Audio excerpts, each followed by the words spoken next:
നമ്മൾ പറഞ്ഞു നിർത്തിയത് ജാനിയും കൊണ്ട് നമ്മൾ ജാനിയുടെ അച്ഛൻ്റെ വർക്ക് പ്ലേസിലോട്ടാണ് ഈ നടത്തുക. എൻ്റെ വാവുവിൻ്റെ ഏറ്റവും ഫേവറേറ്റ് ഡോഗാണ് കേട്ടോ ഷിറ്റ്സ്. അപ്പോൾ അവൾ അതിനെ കണ്ട എൻ്റെ എക്സൈറ്റ്മെന്റിലായിരുന്നു. തൊട്ടടുത്തിൻ്റെ ഒരു കിഡിലെ ഐറ്റം ഉണ്ടായിരുന്നു.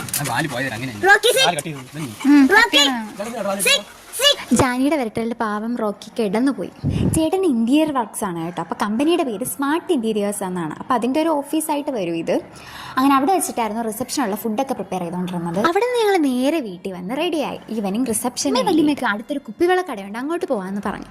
അപ്പോൾ എൻ്റെ പൊന്നുമക്കളെ ഞാൻ കരുതിയില്ല ഇത്രയും വലിയ കടയാണെന്ന്. എൻ്റെ പൊന്ന് ലേഡീസ്, ആലപ്പുഴയിൽ പോയിട്ട് നിങ്ങളുടെ ഒരിക്കലും മിസ് ചെയ്യാൻ പാടില്ലാത്തൊരു ഷോപ്പാണ് ഇത്. ലേഡീസ് പാർക്കിൾ എന്നാണ് ഷോപ്പിൻ്റെ പേര്. നമ്മുടെ പഴയ വീട് ജംഗ്ഷനിൽ തന്നെയാണ് ഷോപ്പ് ഉള്ളത്. കളക്ഷൻ എന്ന് പറഞ്ഞ ഒരു രക്ഷയില്ലാത്ത കളക്ഷനാണ്. ഞങ്ങൾക്ക് അവിടെ നിന്ന് ഇറങ്ങാനേ തോന്നിയില്ലായിരുന്നു. കമ്മല്, മാല, വള, ലേഡീസിന് ആവശ്യമായിട്ടുള്ള സർവ്വത്ര സാധനങ്ങൾ അവിടെ ഉണ്ട്. ഫുഡ് വെയർ ആയിക്കോട്ടെ, ഡ്രസ് ഐറ്റംസ്, ഇന്നവേഴ്സ്, അങ്ങനെ ഇഷ്ടംപോലെ സാധനങ്ങൾ. കുപ്പിവളയുടെ വെറൈറ്റി കളക്ഷൻസ് അവിടെ. ആവശ്യമുള്ള സാധനങ്ങളൊക്കെ വാങ്ങിയതിന് ശേഷം കടയിൽ നിന്ന് ഒരാളും കൂടി കല്യാണത്തിൽ വരുമെന്ന് പറഞ്ഞു. അങ്ങനെ അവളെയും കൂട്ടി ഞങ്ങൾ നേരെ കല്യാണത്തിന് പോയി. ബാക്കി വിശേഷങ്ങൾ അടുത്ത വീഡിയോ കാണാമേ. Bye bye.